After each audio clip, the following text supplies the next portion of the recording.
So to do a glaze, the first thing you gotta do is you have to have thinned paint. So this is paint right out of the bottle onto a wet palette, not thinned at all. And I'm gonna just take a little bit and set it aside. And then I'll take some water and I'm just gonna thin it down with the water. And I'll probably do that one more time.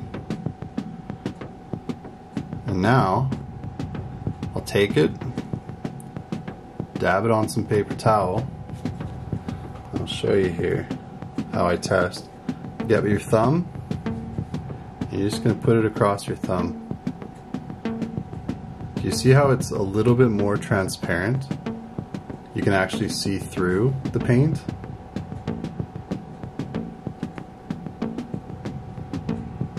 Whereas if you were to take straight paint right out of the bottle, much thicker, right? This is transparent and you can see through it, and that's the effect that we want for a glaze. So that's kind of the consistency. You can play around with it. You can have really thin glazes. You can have thicker glazes at the start to kind of speed things along, but typically it's almost like a 2-to-1 ratio of water to paint, maybe 3-to-1. But just play around with it. You'll find what you're comfortable with. We're going to mark our highlights using graphite. It's a pretty small item. It's just a knife. It's not a sword. So we're going to keep the highlights pretty simple. You almost always have one on the curve of the knife here. So we're just going to mark that in.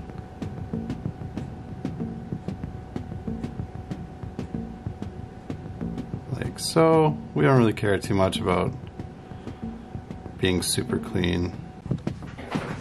Okay. Now I'm just putting shadows on the opposite sides of the highlights for contrast.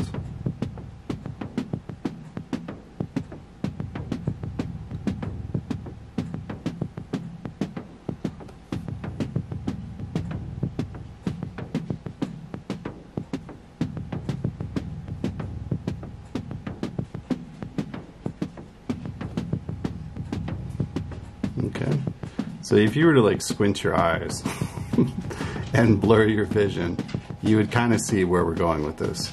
So now we're going to do our blending. This is the part you guys have been requesting. So we're going to take our base color in a glaze consistency, as I showed you guys earlier, very thin down. We're going to dab our paintbrush on paper towel after we soak it up, because we only want a little bit of paint, but thin down, right?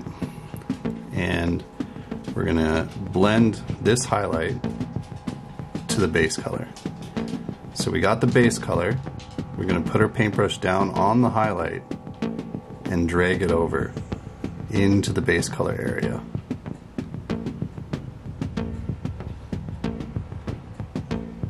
And that's one coat.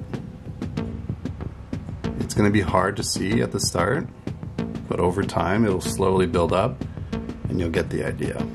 So I'll show you guys the coats here. Alrighty, coat number 2, that one, the first one is dry.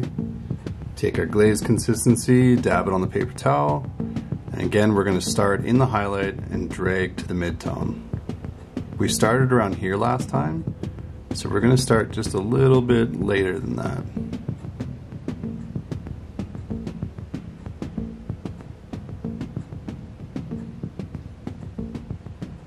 Okay, and we're back at it again. Same thing, wash, rinse, repeat. We started around here this time, so we're going to start just a little bit higher.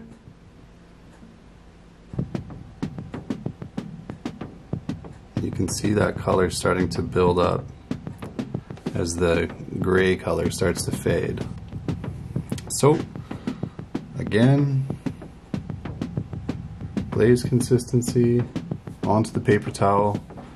We'll start around here this time.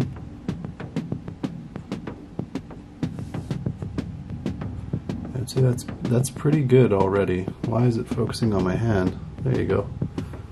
I'd say that's pretty good. Like, as far as when you're doing this, you don't want to spend too much time blending a single highlight. You know, you want to see the full picture. So right now, this looks pretty good.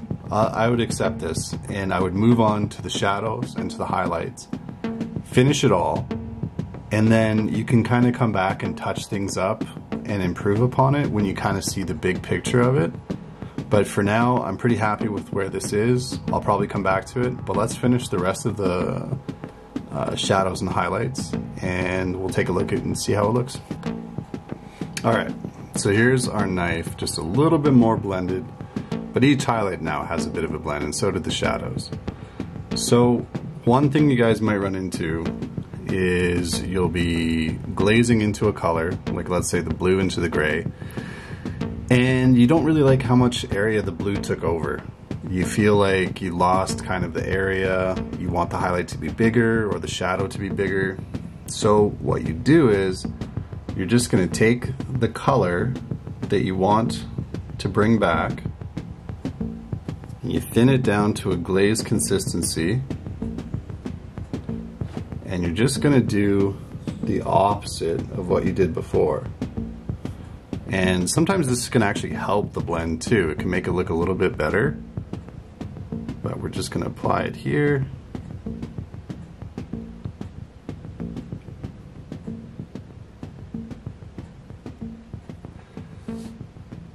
And we're just going to try to bring back some of that gray.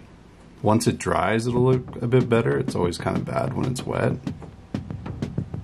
That's why I say always, always, always, always let your glaze dry before you apply a second one, because you want to see kind of where it sits once you're done. So now we have pretty good blends. I'm pretty happy with where it's at. You can see that there's like a transition. You're kind of hiding the points, like here you're hiding the point of like where did the black start and where did the black end and the blue started. It's kind of hidden. It's hard to tell, and that's a successful blend in my opinion. Yeah, here as well, the gray to the blue. We could clean up the white to the gray, but again, I just like to move on and then I'll come back. Sometimes it's nice if you're stuck, if you're having a hard time, just move on to the next step. And oftentimes for non-metallic metal, it'll look better, you'll feel better about it, and then you'll be like, oh, okay, I see, you know, the one or two things that are bothering me, as opposed to thinking the whole thing is ruined and wrong. Just move on to the next step, see how it looks after you do that, and I can almost guarantee you'll be a lot happier. So the next step here for moi is edge highlighting. And edge highlighting, let me tell you, it really pulls non-metallic metal together. Like it kind of gives everything its shape. It makes all the highlights and blends look normal. So yeah, there you go, guys. That's my knife, little very, very quick NMM. Obviously you can take this much further. You can add color, damage, you know, way more variety in highlights, you name it. There are so many incredible artists out there, particularly in non-metallic metal. But I think this is just a really good point to, you know, get your feet wet, give it a shot. And I also wanted to show you guys how I blend and why I use glazing. There are other methods of glazing, of blending, like wet blending and stippling, but this is kind of the one that I'm learning right now and the one that I prefer right now. So yeah, I hope this helps you guys. I hope this also kind of explains my tutorial posts on Instagram, makes it a little bit simpler to understand when I say glaze blend. Like I said, there's not a lot of magic to it. It's not super complicated. It's just a thin coat, a thin transparent coat that slowly builds up layer by layer. And yeah, I hope this helps you guys out. Have a good day.